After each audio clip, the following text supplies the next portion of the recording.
Frankenstein, or The Modern Prometheus, by Mary Wollstonecraft Godwin Shelley. Chapter 10. I spent the following day roaming through the valley. I stood beside the sources of the Arveiron, which take their rise in a glacier that with slow pace is advancing down from the summit of the hills to barricade the valley. The abrupt sides of vast mountains were before me. The icy wall of the glacier overhung me. A few shattered pines were scattered around, and the solemn silence of this glorious presence chamber of imperial nature was broken only by the brawling waves or the fall of some vast fragment. The thunder sound of the avalanche or the cracking reverberated along the mountains of the accumulated ice, which, through the silent working of immutable laws, was ever and anon rent and torn, as if it had been but a plaything in their hands.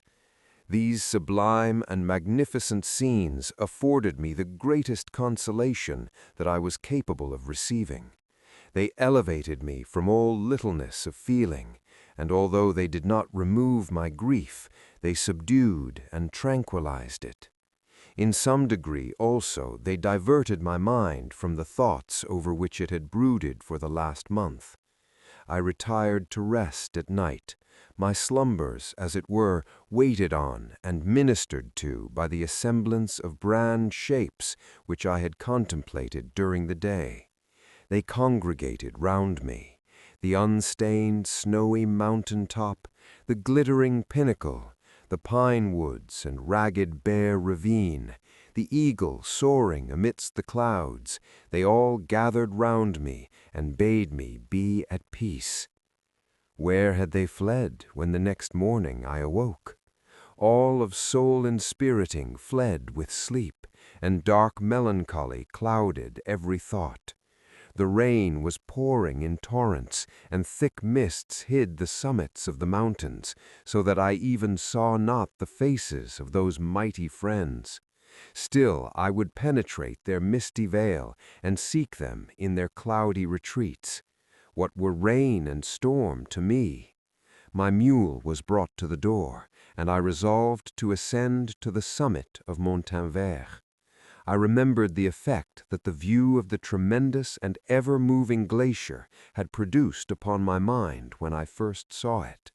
It had then filled me with a sublime ecstasy that gave wings to the soul and allowed it to soar from the obscure world to light and joy. The sight of the awful and majestic in nature had indeed always the effect of solemnizing my mind and causing me to forget the passing cares of life. I determined to go without a guide, for I was well acquainted with the path, and the presence of another would destroy the solitary grandeur of the scene.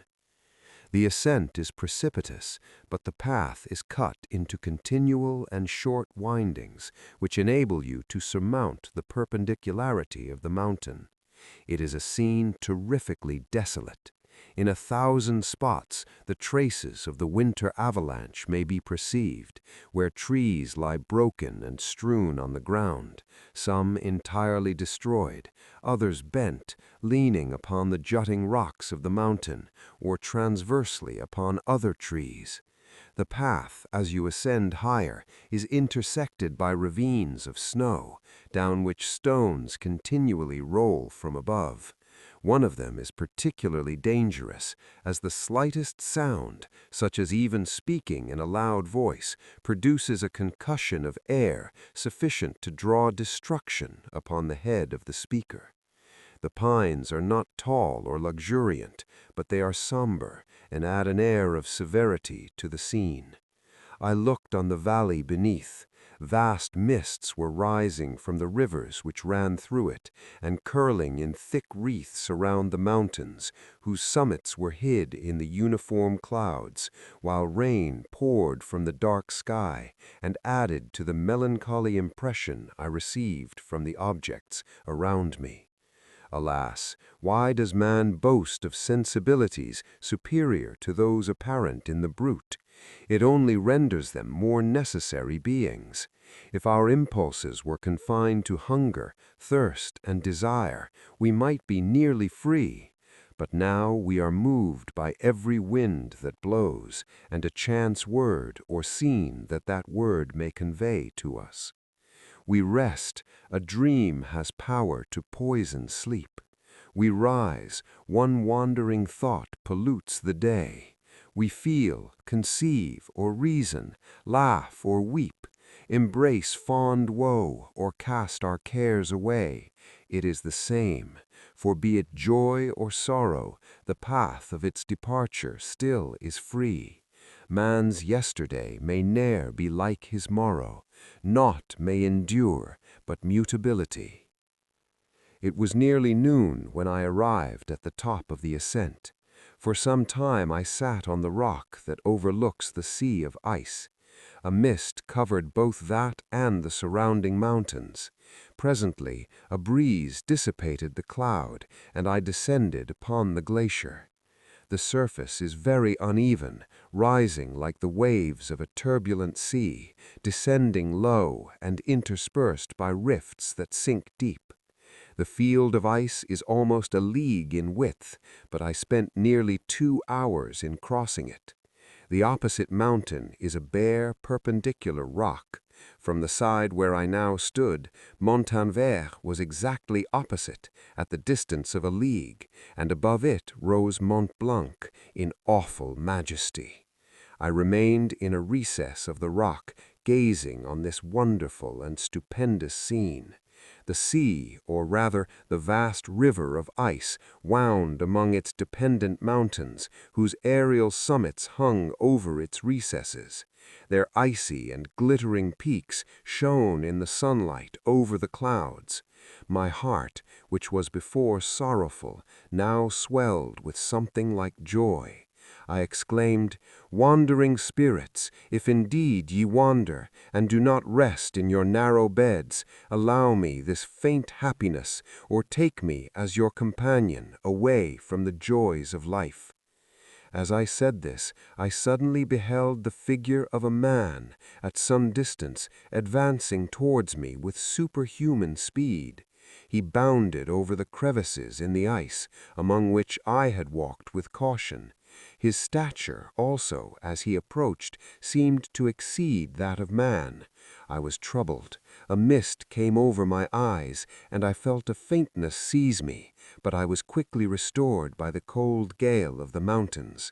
I perceived, as the shape came nearer, sight tremendous and abhorrent, that it was the wretch whom I had created. I trembled with rage and horror, resolving to wait his approach and then close with him in mortal combat. He approached. His countenance bespoke bitter anguish, combined with disdain and malignity, while its unearthly ugliness rendered it almost too horrible for human eyes. But I scarcely observed this. Rage and hatred had at first deprived me of utterance, and I recovered only to overwhelm him with words expressive of furious detestation and contempt. "Devil," I exclaimed, "do you dare approach me? And do you not fear the fierce vengeance of my arm wreaked on your miserable head? Begone, vile insect, or rather stay that I may trample you to dust. And oh, that I could, with the extinction of your miserable existence, restore those victims you have so diabolically murdered." "I expected this reception," said the demon. "All men hate the wretched. How then must I be hated, who am miserable beyond all living things? Yet you, my Creator, detest me and spurn me, thy creature, to whom I am bound by ties only dissoluble by the annihilation of one of us. You propose to kill me. How dare you sport thus with life? Do your duty towards me, and I will do mine towards you and the rest of mankind. If you will comply with my conditions, I will leave them and you at peace. But if you refuse, I will glut the maw of death until it be satiated with the blood of your remaining friends. Abhorred monster, fiend that thou art, the tortures of hell are too mild a vengeance for thy crimes. Wretched devil, you reproach me with your creation. Come on, then, that I may extinguish the spark which I so negligently bestowed. My rage was without bounds. I sprang on him, impelled by all the feelings which can arm one being against the existence of another. He easily eluded me and said, "Be calm. I entreat you to hear me before you give vent to your hatred on my devoted head. Have I not suffered enough that you seek to increase my misery? Life, although it may only be an accumulation of anguish, is dear to me, and I will defend it. Remember, thou hast made me more powerful than thyself. My height is superior to thine, my joints more supple. But I will not be tempted to set myself in opposition to thee. I am thy creature, and I will be even mild and docile to my natural lord and king, if thou wilt also perform thy part, the which thou owest me. O Frankenstein, be not equitable to every other, and trample upon me alone, to whom thy justice, and even thy clemency and affection, is most due. Remember that I am thy creature. I ought to be thy Adam, but I am rather the fallen angel, whom thou drivest from joy for no misdeed. Everywhere I see bliss, from which I alone am irrevocably excluded. I was benevolent and good. Misery made me a fiend. Make me happy, and I shall again be virtuous. Begone! I will not hear you. There can be no community between you and me. We are enemies. Begone, or let us try our strength in a fight in which one must fall. How can I move thee?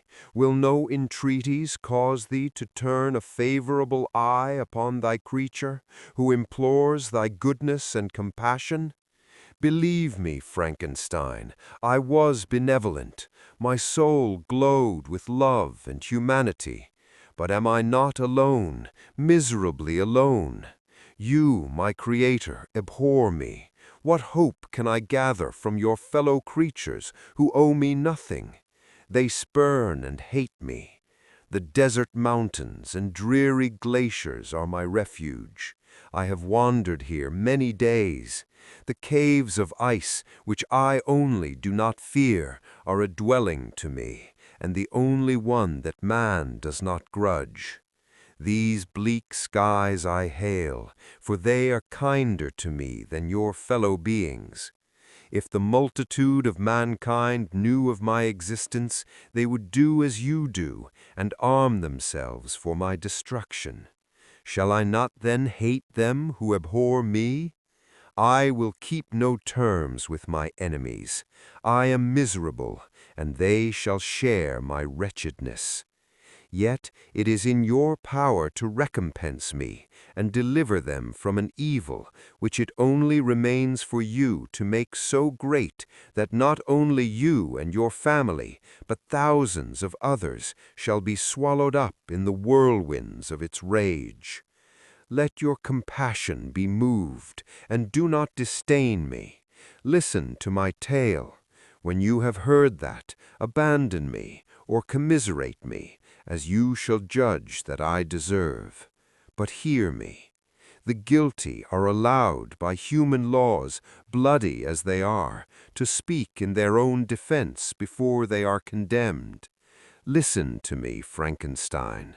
You accuse me of murder, and yet you would, with a satisfied conscience, destroy your own creature. Oh, praise the eternal justice of man. Yet I ask you not to spare me.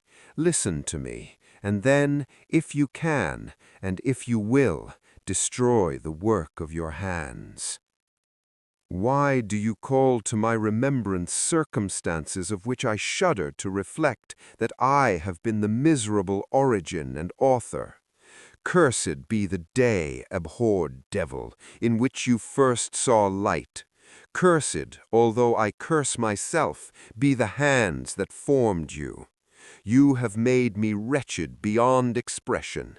You have left me no power to consider whether I am just to you or not.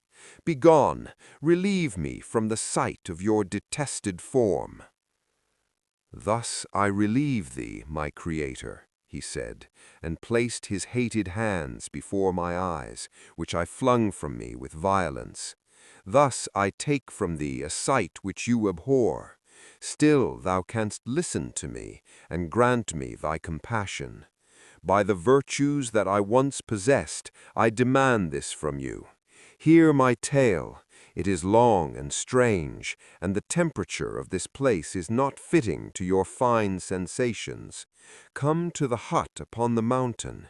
The sun is yet high in the heavens, before it descends to hide itself behind your snowy precipices and illuminate another world. You will have heard my story and can decide. On you it rests whether I quit forever the neighborhood of man and lead a harmless life, or become the scourge of your fellow creatures and the author of your own speedy ruin. As he said this, he led the way across the ice. I followed. My heart was full, and I did not answer him. But as I proceeded, I weighed the various arguments that he had used, and determined at least to listen to his tale. I was partly urged by curiosity, and compassion confirmed my resolution. I had hitherto supposed him to be the murderer of my brother, and I eagerly sought a confirmation or denial of this opinion. For the first time also, I felt what the duties of a creator towards his creature were, and that I ought to render him happy before I complained of his wickedness. These motives urged me to comply with his demand. We crossed the ice, therefore, and ascended the opposite rock. The air was cold, and the rain again began to descend. We entered the hut, the fiend with an air of exultation, I with a heavy heart and depressed spirits. But I consented to listen, and seating myself by the fire which my odious companion had lighted, he thus began his tale. Chapter 11. It is with considerable difficulty that I remember the original era of my being. All the events of that period appear confused and indistinct. A strange multiplicity of sensations seized me, and I saw, felt, heard, and smelt at the same time, and it was, indeed, a long time before I learned to distinguish between the operations of my various senses. By degrees, I remember, a stronger light pressed upon my nerves, so that I was obliged to shut my eyes. Darkness then came over me and troubled me, but hardly had I felt this when, by opening my eyes, as I now suppose, the light poured in upon me again. I walked, and, I believe, descended, but I presently found a great alteration in my sensations. Before, dark and opaque bodies had surrounded me, impervious to my touch or sight, but I now found that I could wander on at liberty, with no obstacles which I could not either surmount or avoid. The light became more and more oppressive to me, and the heat wearying me as I walked, I sought a place where I could receive shade. This was the forest near Ingolstadt, and here I lay by the side of a brook, resting from my fatigue, until I felt tormented by hunger and thirst. This roused me from my nearly dormant state, and I ate some berries which I found hanging on the trees or lying on the ground. I slaked my thirst at the brook, and then, lying down, was overcome by sleep. It was dark when I awoke. I felt cold also, and half frightened, as it were, instinctively, finding myself so desolate. Before I had quitted your apartment, on a sensation of cold, I had covered myself with some clothes, but these were insufficient to secure me from the dews of night.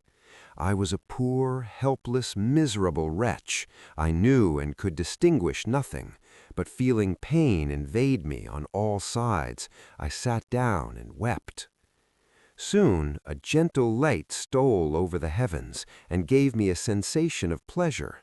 I started up and beheld a radiant form rise from among the trees, the moon. I gazed with a kind of wonder. It moved slowly, but it enlightened my path, and I again went out in search of berries. I was still cold when under one of the trees I found a huge cloak with which I covered myself and sat down upon the ground. No distinct ideas occupied my mind. All was confused. I felt light and hunger and thirst and darkness. Innumerable sounds rang in my ears, and on all sides various scents saluted me. The only object that I could distinguish was the bright moon, and I fixed my eyes on that with pleasure. Several changes of day and night passed, and the orb of night had greatly lessened when I began to distinguish my sensations from each other. I gradually saw plainly the clear stream that supplied me with drink, and the trees that shaded me with their foliage. I was delighted when I first discovered that a pleasant sound which often saluted my ears proceeded from the throats of the little winged animals who had often intercepted the light from my eyes. I began also to observe with greater accuracy the forms that surrounded me, and to perceive the boundaries of the radiant roof of light that canopied me. Sometimes I tried to imitate the pleasant songs of the birds, but was unable. Sometimes I wished to express my sensations in my own mode, but the uncouth and inarticulate sounds that broke from me frightened me into silence again. The moon had disappeared from the night, and again with a lessened form showed itself, while I still remained in the forest. My sensations by this time had become distinct, and my mind received every day additional ideas. My eyes became accustomed to the light and to perceive objects in their right forms. I distinguished the insect from the herb, and by degrees one herb from another. I found that the sparrow uttered none but harsh notes, whilst those of the blackbird and thrush were sweet and enticing. One day, when I was oppressed by cold, I found a fire which had been left by some wandering beggars, and was overcome with delight at the warmth I experienced from it. In my joy I thrust my hand into the live embers, but quickly drew it out again with a cry of pain. How strange, I thought, that the same cause should produce such opposite effects. I examined the materials of the fire, and to my joy found it to be composed of wood. I quickly collected some branches, but they were wet and would not burn. I was pained at this, and sat still watching the operation of the fire. The wet wood which I had placed near the heat dried, and itself became inflamed.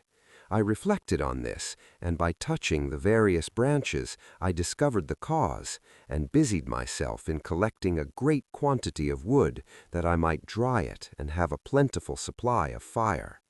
When night came on and brought sleep with it, I was in the greatest fear lest my fire should be extinguished. I covered it carefully with dry wood and leaves, and placed wet branches upon it, and then, spreading my cloak, I lay on the ground and sank into sleep. It was morning when I awoke, and my first care was to visit the fire. I uncovered it, and a gentle breeze quickly fanned it into a flame. I observed this also, and contrived a fan of branches which roused the embers when they were nearly extinguished. When night came again, I found with pleasure that the fire gave light as well as heat, and that the discovery of this element was useful to me in my food. For I found some of the offals that the travelers had left had been roasted and tasted much more savory than the berries I gathered from the trees. I tried, therefore, to dress my food in the same manner, placing it on the live embers. I found that the berries were spoiled by this operation, and the nuts and roots much improved. Food, however, became scarce, and I often spent the whole day searching in vain for a few acorns to assuage the pangs of hunger. When I found this, I resolved to quit the place that I had hitherto inhabited, to seek for one where the few wants I experienced would be more easily satisfied. In this emigration, I exceedingly lamented the loss of the fire that I had obtained through accident, and knew not how to reproduce it. I gave several hours to the serious consideration of this difficulty, but I was obliged to relinquish all attempt to supply it, and wrapping myself up in my cloak, I struck across the wood towards the setting sun. I passed 3 days in these ramblings, and at length discovered the open country. A great fall of snow had taken place the night before, and the fields were of one uniform white. The appearance was desolate, and I found my feet chilled by the cold, damp substance that covered the ground. It was about 7 in the morning, and I longed to obtain food and shelter. At length I perceived a small hut on a rising ground, which doubtless had been built for the convenience of some shepherd. This was a new sight to me, and I examined the structure with great curiosity. Finding the door open, I entered. An old man sat in it near a fire, over which he was preparing his breakfast. He turned on hearing a noise, and perceiving me, shrieked loudly, and quitting the hut, ran across the fields with a speed of which his debilitated form hardly appeared capable. His appearance, different from any I had ever before seen, and his flight somewhat surprised me, but I was enchanted by the appearance of the hut. Here the snow and rain could not penetrate, the ground was dry, and it presented to me then as exquisite and divine a retreat as pandemonium appeared to the demons of hell after their sufferings in the lake of fire. I greedily devoured the remnants of the shepherd's breakfast, which consisted of bread, cheese, milk, and wine. The latter, however, I did not like. Then, overcome by fatigue, I lay down among some straw and fell asleep. It was noon when I awoke, and allured by the warmth of the sun, which shone brightly on the white ground, I determined to recommence my travels. And, depositing the remains of the peasant's breakfast in a wallet I found, I proceeded across the fields for several hours, until at sunset I arrived at a village. How miraculous did this appear! The huts, the neater cottages, and stately houses engaged my admiration by turns. The vegetables in the gardens, the milk and cheese that I saw placed at the windows of some of the cottages, allured my appetite. One of the best of these I entered, but I had hardly placed my foot within the door before the children shrieked and one of the women fainted. The whole village was roused, some fled, some attacked me, until, grievously bruised by stones and many other kinds of missile weapons, I escaped to the open country, and fearfully took refuge in a low hovel, quite bare, and making a wretched appearance, after the palaces I had beheld in the village. This hovel, however, joined a cottage of a neat and pleasant appearance, but after my late dearly bought experience, I dared not enter it. My place of refuge was constructed of wood, but so low that I could with difficulty sit upright in it. No wood, however, was placed on the earth, which formed the floor, but it was dry, and although the wind entered it by innumerable chinks, I found it an agreeable asylum from the snow and rain. Here, then, I retreated and lay down, happy to have found a shelter, however miserable, from the inclemency of the season, and still more from the barbarity of man. As soon as morning dawned, I crept from my kennel, that I might view the adjacent cottage and discover if I could remain in the habitation I had found. It was situated against the back of the cottage and surrounded on the sides, which were exposed, by a pigsty and a clear pool of water. One part was open, and by that I had crept in, but now I covered every crevice by which I might be perceived with stones and wood, yet in such a manner that I might move them on occasion to pass out. All the light I enjoyed came through the sty, and that was sufficient for me.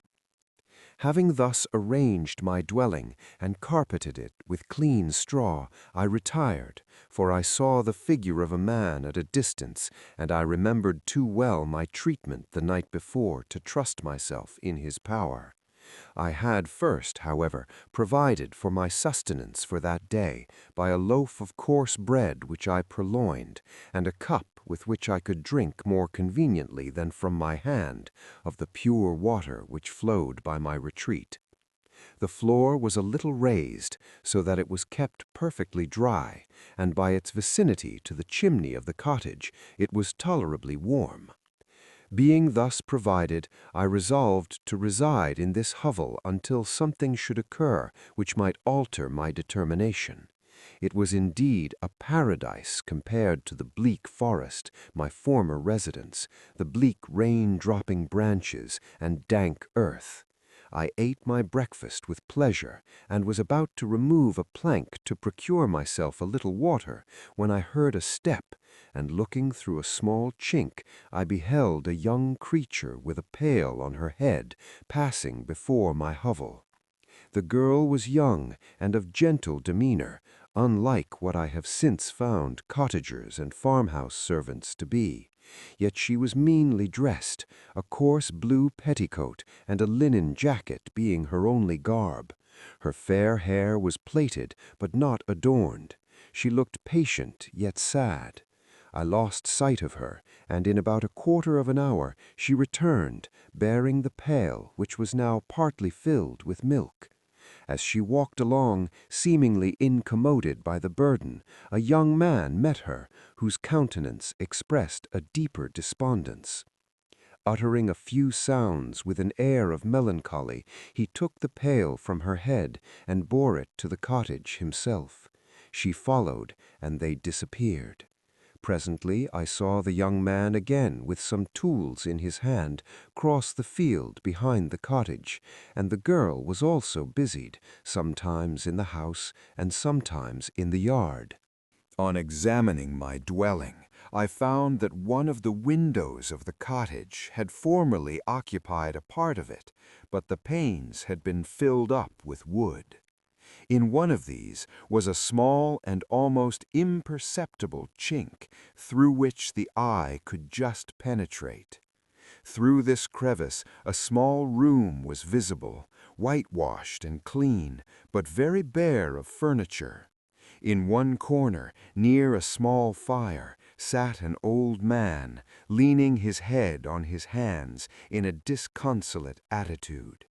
The young girl was occupied in arranging the cottage, but presently she took something out of a drawer, which employed her hands, and she sat down beside the old man, who, taking up an instrument, began to play and to produce sounds sweeter than the voice of the thrush or the nightingale. It was a lovely sight, even to me, poor wretch who had never beheld aught beautiful before. The silver hair and benevolent countenance of the aged cottager won my reverence, while the gentle manners of the girl enticed my love. He played a sweet, mournful air, which I perceived drew tears from the eyes of his amiable companion, of which the old man took no notice until she sobbed audibly. He then pronounced a few sounds, and the fair creature, leaving her work, knelt at his feet. He raised her and smiled with such kindness and affection that I felt sensations of a peculiar and overpowering nature. They were a mixture of pain and pleasure, such as I had never before experienced, either from hunger or cold, warmth or food, and I withdrew from the window, unable to bear these emotions. Soon after this, the young man returned, bearing on his shoulders a load of wood. The girl met him at the door, helped to relieve him of his burden, and taking some of the fuel into the cottage, placed it on the fire. Then she and the youth went apart into a nook of the cottage, and he showed her a large loaf and a piece of cheese. She seemed pleased, and went into the garden for some roots and plants, which she placed in water, and then upon the fire. She afterwards continued her work, whilst the young man went into the garden, and appeared busily employed in digging and pulling up roots. After he had been employed thus about an hour, the young woman joined him, and they entered the cottage together. The old man had, in the meantime, been pensive, but on the appearance of his companions he assumed a more cheerful air, and they sat down to eat. The meal was quickly dispatched. The young woman was again occupied in arranging the cottage. The old man walked before the cottage in the sun for a few minutes, leaning on the arm of the youth. Nothing could exceed in beauty the contrast between these two excellent creatures. One was old, with silver hairs, and a countenance beaming with benevolence and love. The younger was slight and graceful in his figure, and his features were molded with the finest symmetry. Yet his eyes and attitude expressed the utmost sadness and despondency. The old man returned to the cottage, and the youth, with tools different from those he had used in the morning, directed his steps across the fields. Night quickly shut in, but to my extreme wonder I found that the cottagers had a means of prolonging light by the use of tapers, and was delighted to find that the setting of the sun did not put an end to the pleasure I experienced in watching my human neighbors. In the evening the young girl and her companion were employed in various occupations which I did not understand, and the old man again took up the instrument which produced the divine sounds that had enchanted me in the morning. So soon as he had finished, the youth began, not to play, but to utter sounds that were monotonous, and neither resembling the harmony of the old man's instrument, nor the songs of the birds. I since found that he read aloud, but at that time I knew nothing of the science of words or letters. The family, after having been thus occupied for a short time, extinguished their lights and retired, as I conjectured, to rest. Chapter 12. I lay on my straw, but I could not sleep. I thought of the occurrences of the day. What chiefly struck me was the gentle manners of these people, and I longed to join them, but dared not.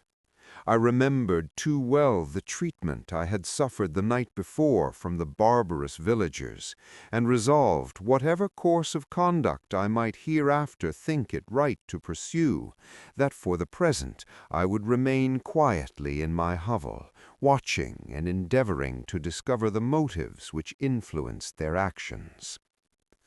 The cottagers arose the next morning before the sun.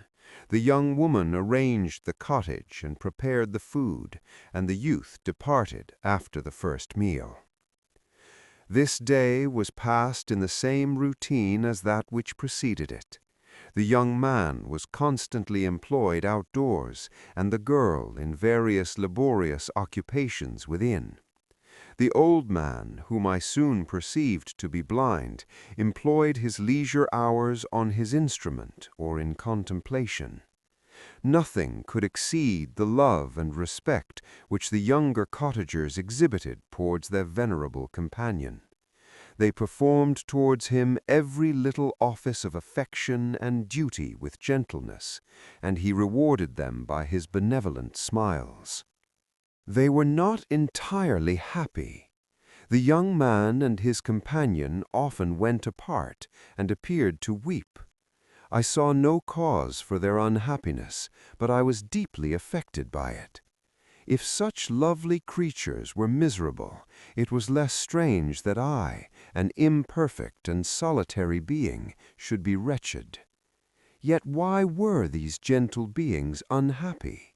They possessed a delightful house, for such it was in my eyes, and every luxury. They had a fire to warm them when chill, and delicious viands when hungry. They were dressed in excellent clothes, and still more, they enjoyed one another's company and speech, interchanging each day looks of affection and kindness. What did their tears imply? Did they really express pain? I was at first unable to solve these questions, but perpetual attention and time explained to me many appearances which were at first enigmatic. A considerable period elapsed before I discovered one of the causes of the uneasiness of this amiable family. It was poverty, and they suffered that evil in a very distressing degree. Their nourishment consisted entirely of the vegetables of their garden and the milk of one cow, which gave very little during the winter, when its masters could scarcely procure food to support it. They often, I believe, suffered the pangs of hunger very poignantly, especially the two younger cottagers, for several times they placed food before the old man, when they reserved none for themselves. This trait of kindness moved me sensibly. I had been accustomed during the night to steal a part of their store for my own consumption, but when I found that in doing this I inflicted pain on the cottagers, I abstained and satisfied myself with berries, nuts, and roots, which I gathered from a neighboring wood. I discovered also another means through which I was enabled to assist their labors. I found that the youth spent a great part of each day in collecting wood for the family fire, and during the night I often took his tools, the use of which I quickly discovered, and brought home firing sufficient for the consumption of several days. I remember the first time that I did this, the young woman, when she opened the door in the morning, appeared greatly astonished on seeing a great pile of wood on the outside. She uttered some words in a loud voice, and the youth joined her, who also expressed surprise. I observed with pleasure that he did not go to the forest that day, but spent it in repairing the cottage and cultivating the garden. By degrees I made a discovery of still greater moment. I found that these people possessed a method of communicating their experience and feelings to one another by articulate sounds. I perceived that the words they spoke sometimes produced pleasure or pain, smiles or sadness in the minds and countenances of the hearers. This, indeed, was a godlike science, and I ardently desired to become acquainted with it. But I was baffled in every attempt I made for this purpose. Their pronunciation was quick, and the words they uttered, not having any apparent connection with visible objects, I was unable to discover any clue by which I could unravel the mystery of their reference. By great application, however, and after having remained during the space of several revolutions of the moon in my hovel, I discovered the names that were given to some of the most familiar objects of discourse. I learned and applied the words fire, milk, bread, and wood. I learned also the names of the cottagers themselves. The youth and his companion had each of them several names, but the old man had only one, which was father. The girl was called sister, or Agatha, and the youth Felix, brother, or son. I cannot describe the delight I felt when I learned the ideas appropriated to each of these sounds and was able to pronounce them. I distinguished several other words without being able as yet to understand or apply them, such as good, dearest, unhappy. I spent the winter in this manner. The gentle manners and beauty of the cottagers greatly endeared me to them. When they were unhappy, I felt depressed. When they rejoiced, I sympathized in their joys. I saw few human beings besides them, and if any other happened to enter the cottage, their harsh manners and rude gait only enhanced to me the superior accomplishments of my friends. The old man, I could perceive, often endeavored to encourage his children, as sometimes I found that he called them, to cast off their melancholy. He would talk in a cheerful accent, with an expression of goodness that bestowed pleasure even to me. Agatha listened with respect, her eyes sometimes filled with tears, which she endeavored to wipe away unperceived. But I generally found that her countenance and tone were more cheerful after having listened to the exhortations of her father. It was not thus with Felix. He was always the saddest of the group, and even to my unpracticed senses he appeared to have suffered more deeply than his friends. But if his countenance was more sorrowful, his voice was more cheerful than that of his sister, especially when he addressed the old man. I could mention innumerable instances which, although slight, marked the dispositions of these amiable cottagers. In the midst of poverty and want, Felix carried to pleasure to his sister the first little white flower that peeped out from beneath the snowy ground. Early in the morning, before she had arisen, he cleared away the snow that obstructed her path to the milk-house, drew water from the well, and brought the wood from the outhouse, where, to his perpetual astonishment, he found his store always replenished by an invisible hand. In the day, I believe, he worked sometimes for a neighboring farmer, because he often went forth and did not return until dinner, yet brought no wood with him. Other times he worked in the garden, but as there was little to do in the frosty season, he read to the old man and Agatha. This reading had puzzled me extremely at first, but by degrees I discovered that he uttered many of the same sounds when he read as when he talked. I conjectured, therefore, that he found on the paper signs for speech which he understood, and I ardently longed to comprehend these also. But how was that possible when I did not even understand the sounds for which they stood as signs? I improved, however, sensibly in this science, but not sufficiently to follow up any kind of conversation, although I applied my whole mind to the endeavor, for I easily perceived that although I eagerly longed to discover myself to the cottagers, I ought not to make the attempt until I had first become master of their language, which knowledge might enable me to make them overlook the deformity of my figure. For with this also the contrast perpetually presented to my eyes had made me acquainted. I had admired the perfect forms of my cottagers, their grace, beauty, and delicate complexions, but how was I terrified when I viewed myself in a transparent pool! At first I started back, unable to believe that it was indeed I who was reflected in the mirror, and when I became fully convinced that I was in reality the monster that I am, I was filled with the bitterest sensations of despondence and mortification. Alas, I did not yet entirely know the fatal effects of this miserable deformity. As the sun became warmer and the light of day longer, the snow vanished, and I beheld the bare trees and the black earth. From this time Felix was more employed, and the heart-moving indications of impending famine disappeared. Their food, as I afterwards found, was coarse, but it was wholesome, and they procured a sufficiency of it.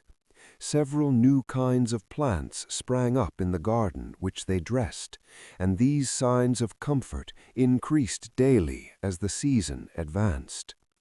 The old man, leaning on his son, walked each day at noon, when it did not rain, as I found it was called, when the heavens poured forth its waters. This frequently took place, but a high wind quickly dried the earth, and the season became far more pleasant than it had been. My mode of life in my hovel was uniform. During the morning I attended the motions of the cottagers, and when they were dispersed in various occupations, I slept. The remainder of the day was spent in observing my friends. When they had retired to rest, if there was any moon or the night was starlight, I went into the woods and collected my own food and fuel for the cottage. When I returned, as often as it was necessary, I cleared their path from the snow and performed those offices that I had seen done by Felix. I afterwards found that these labors, performed by an invisible hand, greatly astonished them, and once or twice I heard them, on these occasions, utter the words, "Good Spirit," "Wonderful," but I did not then understand the signification of these terms. My thoughts now became more active, and I longed to discover the motives and feelings of these lovely creatures. I was inquisitive to know why Felix appeared so miserable and Agatha so sad. I thought, foolish wretch, that it might be in my power to restore happiness to these deserving people. When I slept or was absent, the forms of the venerable blind father, the gentle Agatha, and the excellent Felix flitted before me. I looked upon them as superior beings who would be the arbiters of my future destiny. I formed in my imagination 1,000 pictures of presenting myself to them and their reception of me. I imagined that they would be disgusted until by my gentle demeanor and conciliating words I should first win their favor and afterwards their love. These thoughts exhilarated me and led me to apply with fresh ardor to the acquiring the art of language.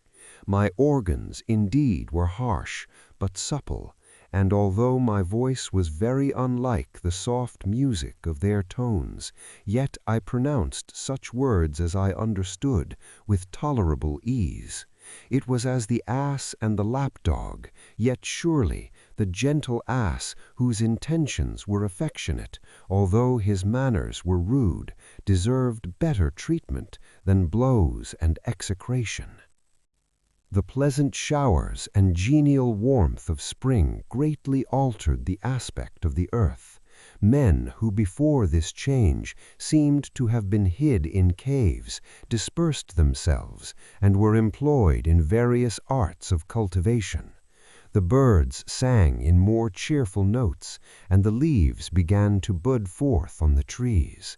Happy, happy earth! Fit habitation for gods, which so short a time before was bleak, damp, and unwholesome. My spirits were elevated by the enchanting appearance of nature. The past was blotted from my memory, the present was tranquil, and the future gilded by bright rays of hope and anticipations of joy. You are in the Silver Library. If you enjoyed the experience, like and subscribe for more.